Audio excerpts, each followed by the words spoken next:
Bonjour, c'est Lépa, votre coach personnel en sophrologie dynamique. Cela fait un bout de temps qu'on ne s'est pas vu et aujourd'hui nous sommes à Durbuy, une très petite ville en Belgique, pour vous parler de la pratique en sophrologie dynamique. Nous sommes le 23 juin 2014, lundi, vers 16h40. Et juste avant de commencer à vous parler de la pratique en sophrologie dynamique, j'aimerais bien juste vous dire que initialement la sophrologie a été utilisée par le secteur médical et puis ensuite Dr Alfonso Caicedo a décidé de l'ouvrir au grand public.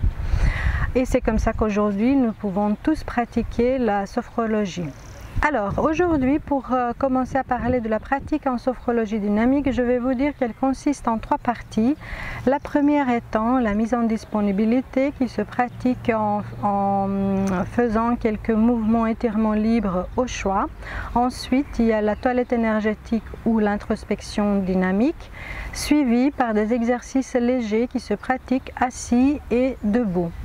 Le spectre de la sophrologie est très large, en commençant par la relaxation et la détente, en passant par gérer mieux son stress et ses émotions, ensuite affronter les défis de la vie comme les insomnies, le burn-out, la dépression, se préparer à des compétitions, se préparer à l'accouchement, le deuil, l'anxiété, les examens et puis aussi se préparer pour parler en public.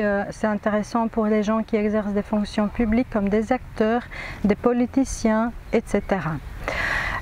La sophrologie agit sur tous les niveaux, mais tout d'abord sur le niveau corporel. On a l'habitude de dire en sophrologie que tout passe par le corps.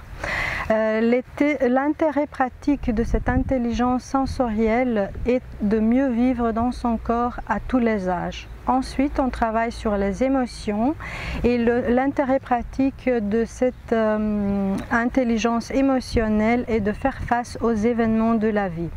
Puis l'intuition avec son intérêt pratique qui est de relancer son créativité.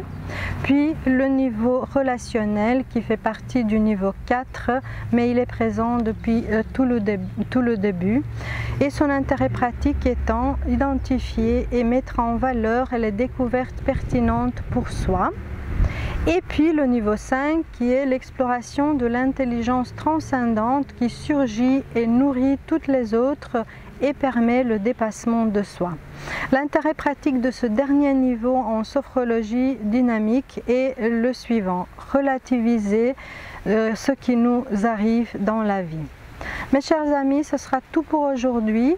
Je vous retrouve prochainement pour la vidéo suivante dans laquelle nous allons faire une séance de découverte en sophrologie dynamique que vous pouvez pratiquer en même temps avec moi.